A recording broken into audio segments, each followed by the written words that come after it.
Pumunta si Naaman at pagkatapos sa madiling salita, sinabihan siya ni Eliseo na hindi na tayo mag-usap ng marami pa. Pumunta ka sa ilog ng Jordan, lumublog ka ng 7 times at gagaling ka. So pagdating doon, marami pa siyang comment, pero pinagsabihan siya ng kanyang mga escort na kung yun ang nais ng nagbigay sa iyo ng instruction na gagaling ka, bakit hindi mo subukan? Nung sinubukan nga, unang lublog, in-examine niya, walang pagbabago. Pangalawa, wala pa rin. Pagdating sa pangatlo, pang-apat, wala pa rin. Panglima, pang-anim, wala pa.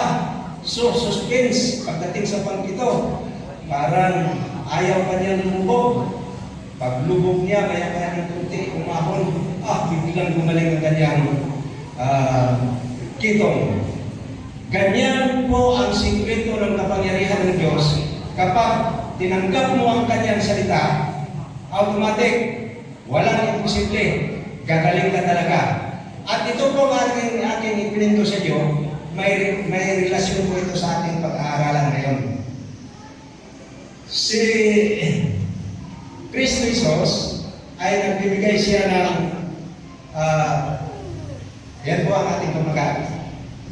Washing the feet of sin. Ang kasalanan ay parang dumi na kumakapit sa puso at naghihiwalay sa atin sa Diyos. Kahit anong pagsisikap natin, hindi natin kayang linisin ang sarili nating likas. Ngunit, sa pamamagitan ni Jesucristo, may inihandang paglilinis ng Diyos, isang ganap na kapatawaran at pagbabago sa buhay. Noong si Kristo Jesus nag-edad na ng 27, nag-edad na siya ng 30 noong 27, dahil batay sa pag-aaral, si Kristo Jesus ay isinilang noong BC 4 BC, before Christ. So, ang counting ng taon noon, pababa, galing kay Adan hanggang kay Noe, pataas, galing kay Noe hanggang sa pagsilang ni Kristo Jesus, pababa. So, noong BC 4, isinilang si Kristo Jesus. Kaya pagdating sa AD 27, panahon na siya ay binautismuhan, ang edad niya ay 30 na, mga minamahal na kapatid. So, batay sa kaugalian sa mga Levita, na ang mga Levita mag-start sa kanilang paglilingkod sa Diyos sa edad na 30. So, si Kristo Jesus, pagdating sa edad na 30, nagpapautismo na kasi magpasimula na po siya sa kanyang ministeryo. At ganito ang ginawa ni Kristo Jesus.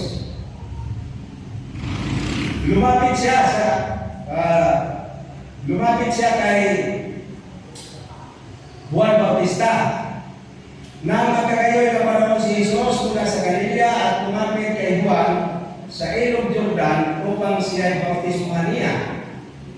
Datapwat, ibig siyang sansalain ni Juan na nagsabi, kinakailangan ko na ako'y iyong bautismuhan at ikaw ang naparito sa akin.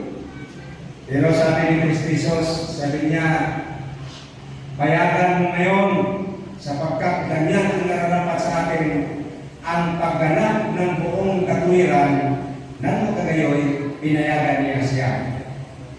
Pagkatapos na siya nabautismuhan, nabautismuhan si Jesus pagdatay umahon sa tubig at narito, nangabuksan sa kanya ang mga langit at nakita niya ang Espiritu ng Diyos na bumabang tulad sa isang kalapate at tumalapag sa kanya. Versikulo 17. At narito, ang isang tinig na mula sa langit nagsasabi, ito ang sinisinta kong anak na siya kong kinalulugan.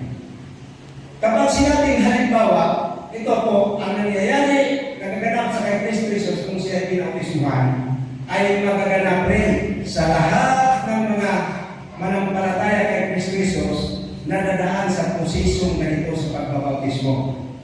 Opo, mamaya, kung paano si Kristo Jesus nabautismuhan at lumabag ang Espiritu Santo at pagkatapos tinawag siyang anak, ganun din po ang mababautismuhan. Si Kristo Jesus,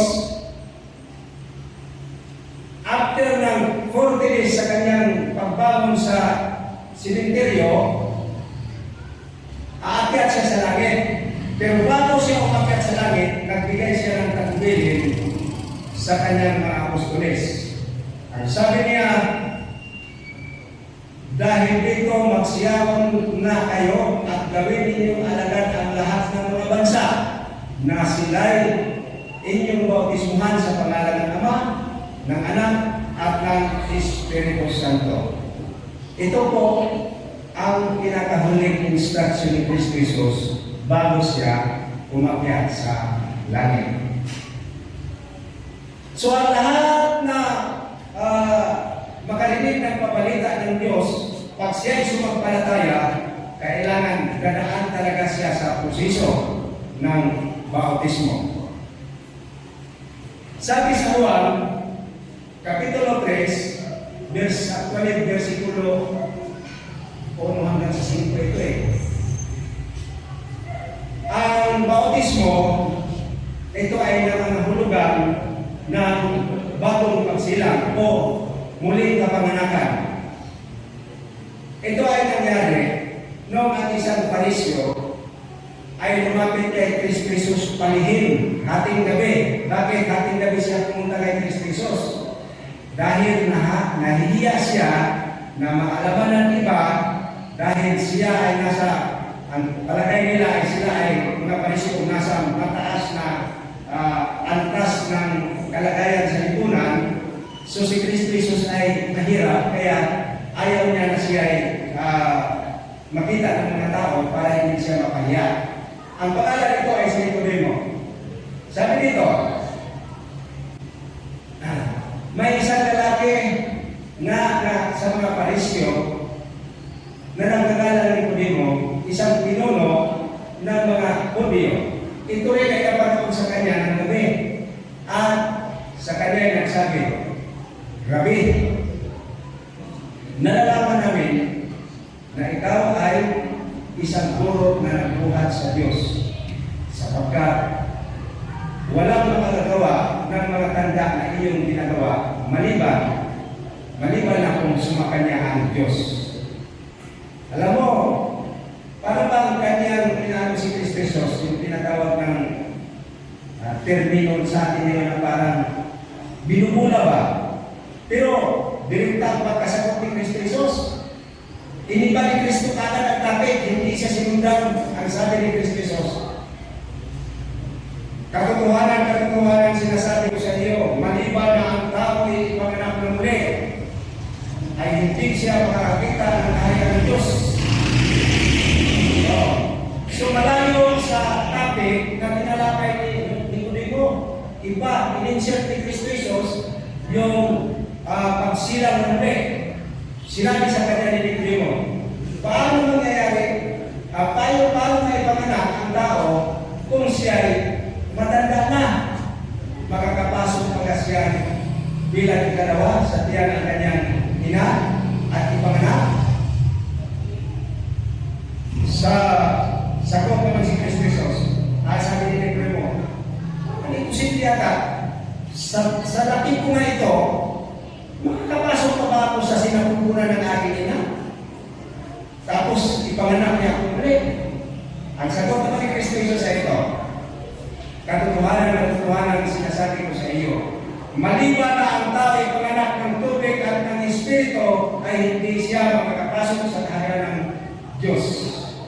Ang ipanganak ng laman ay laman nga, at ang ipinanganak ng Espiritu ay Espiritu nga. Hindi ba ninyo nalalaman na tayong lahat na nangabautismuhan kay Kristo Jesus ay nangabautismuhan sa kanyang kamatayan? Tayo may nanaliting nakalakip niya sa pamamagitan ng bautismo sa kamatayan, na kung paano si Kristo ay nabuhay na maguli sa mga patay, sa pamamagitan ng kaluwalhatian ng Ama, gayon din naman tayo'y makamanlalakad ng panibagong buhay. So, ang bautismo ay sisimbolize ng kamatayan. Anong kamatayan? Kamatayan ng kasalukuyang pag-uugali na labag sa kalooban ng Diyos. Mga sinungaling, mga mapagpaimpapaw, mga magnanakaw, mga mapangalunya, mga sumasamba sa Diyos-Diyos ng lalasing. Ito po ang ugali na yan na nandiyan sa tao, kailangan mamamatay siya.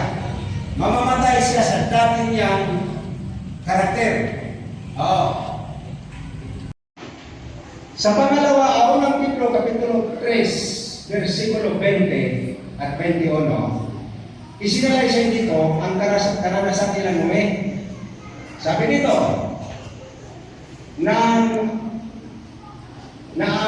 unang panahon ay mga Suwael na ang mapahinuhod ng Diyos ay nanatili noong mga araw ni Noe, samantalang inihanda ang daon, habang inihanda nagpapatuloy ang pagpahinuhod ng Diyos. Okay.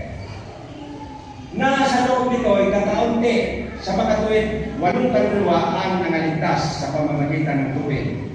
8 lang sila naligtas.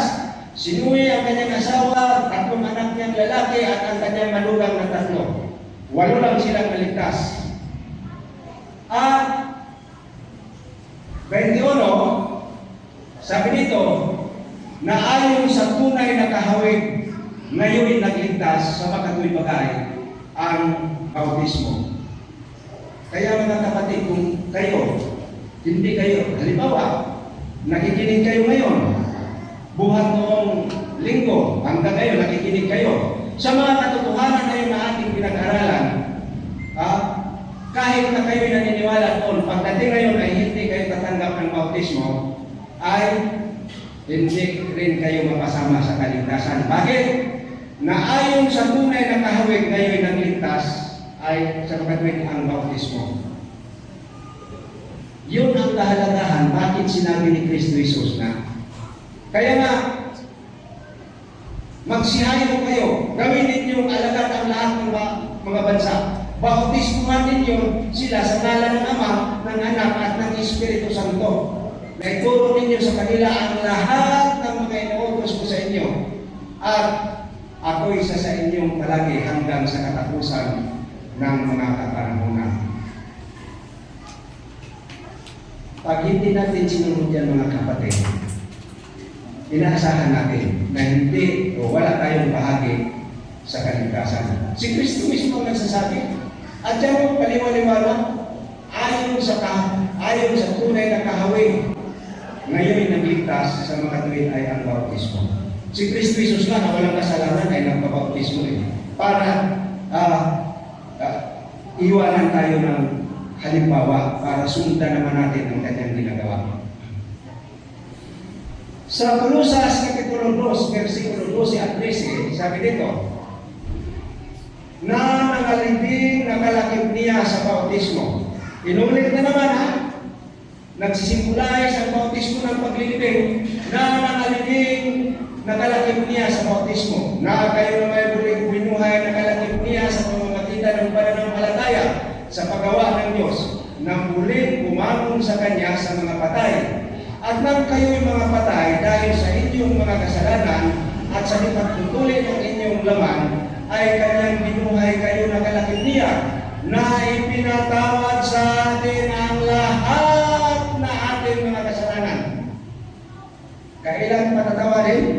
Kapag tayo ay dadaan sa proseso ng bautismo. Kahit buong taong ka pa mag-aaral ng Biblia, naliwanagan ka na, tapos nag-miss ka sa pagsunod nito, wala ang kwenta. Bakit? Igagawat ang kapatawaran mga minahal ng kapatid sa panahon ng bautismo.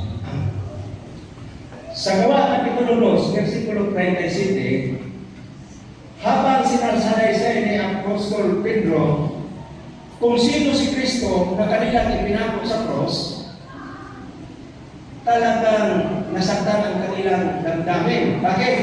Sabi ni Kristo Jesus, hindi lang kasi ninyo alam na itong si Kristo na ipinako ninyo sa cross, siya ang Mesiyas, siya ang anak ng Diyos, ang Diyos, ang anak ng Diyos o Diyos na anak na hindi ninyo pinaniniwalaan at dahil sa hindi ninyo pagkaalam ay inyong ipinako siya sa cross. Nasaktan ang kanilang damdamin, mga kapatid. Sabi nila, nang marinig na nila ito ay nasaktan ang kanilang puso at sinabi kay Pedro at sa ibang mga apostol, mga kapatid, ano ang gagawin namin?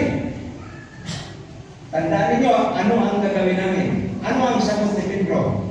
At sinabi sa kanila ni Pedro, magsisi kayo at magbautismo ang bawat isa sa inyo sa pangalan ni Jesucristo. Para ano? Sa ikapagpatawad ng inyong kasalanan at tanggapin ninyo ang kaloob ng Espiritu. So kita ninyo, basta magbautismo, patatawarin sa kasalanan at the same time, tatanggapin ninyo ang kaloob ng Espiritu Santo. Bakit ikapagkaloob ang Espiritu Santo? Mga minamahal na kapatid, tayo ay talagang wala tayong kapangyarihan sa daigdig na ito na lubaban sa mga tukso ng kasalanan. Kapag ikay magpabautismo ay magkaloob sa iyo ang Espiritu Santo at ang Espiritu Santo, siya ang magiging kapangyarihan mo na gagabay sa iyo na kung dati ay talagang hindi mo kayang sumunod sa kalooban ng Diyos, pag ikay nabautismuhan na, nandiyan na ang Espiritu Santo. At kung kayo ay tatanggi, hindi po kayo magiging anak ng Diyos. Sabi sa banal na kasulatan sa Efeso, Kapitulo 1, versikulo 13, aking babasahin. Unahin ko muna ang Pilipos, Kapitulo 2, versikulo 13. Diyos ang gumagawa sa inyo, maging sa pagnanasa at sa paggawa, ayon sa kanyang mabuting kalooban. Kung kaya pala ikaw ay nakagawa ng pagsunod sa Diyos, dahil siya ang nagbibigay o nag-udyok sa iyong isipan, siya ang gumagawa sa iyong isipan ng pagnanais na gumawa at sumunod sa kanya. Ito po ang trabaho ng Espiritu Santo. Kaya, kapag hindi po kayo magpabautismo, ang ibig sabihin, hindi ka tatawagin anak ng Diyos. Sapagkat ang pinapatnubayan ng Espiritu ay sila ang mga